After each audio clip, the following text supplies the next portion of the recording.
Үндэсний үйлдвэрлэгч, жишг нөхөн сэргээгч Монпальмент Групп нэгдсэн үндэсний байгууллагын цөлжилттэй тэмцэх конвенцийн талуудын баг гурал буюу COP17-д оролцсон билээ.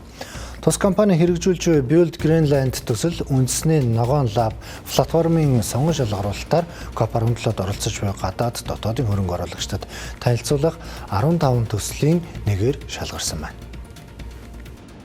Монпальмент компани доройтсон газрыг экосистемийн түвшинд сэргээж Монгол орны бусад бүс нутагт загвар болгон хэрэгжүүлэх боломжтой Build Greenland төсөл болон төрөлцсөн нөхөн сэргээлтийн үйлчилгээ үзүүлэх MPM Greenland компани танилцуулж байна.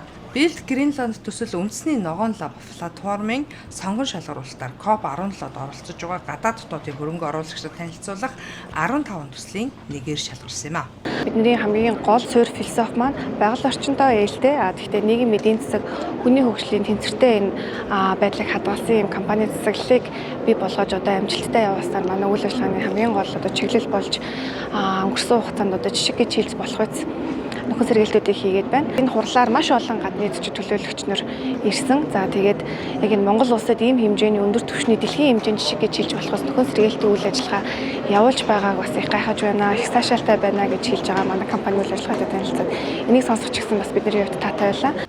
Монпальмент компани өнөөдрийн байдлаар 654 га талбайд биологийн нөхөн сэргээлт хийж 300 гаруй га бэлчээр сэргээн 400 мянга гаруй мод тарж ургуулжээ. Мөн 5 га жимс жимсэгний талбай, 16 гад цэнгэг ус тосон нур байгуулж 5 зүйлийн загас нутагшуулсан байна. Энэ нь уул уурхаан үйлдвэрлэлийн дараах газрыг зөвхөн нөхөн сэргээх бус экосистем, бэлчээр ус, биологийн олон янз байдлын хувьд дахин үн цэнтэй газар болгон хувиргаж болдгийг харуулсан туршлага юм а. Энэхүү туршлагыг MPM Greenland компаниараа дамжуулан бусад уул уурхайн компаниудын нөхөн сэргээлт болон олон жил орхигдсон эвдэрсэн газрыг сэргээхэд ашиглаж хувийн хвшлийн хөрөнгө оруулалт, ногоон санхүүжилтийг энэ салбарт татахыг зорж байгаа юм а.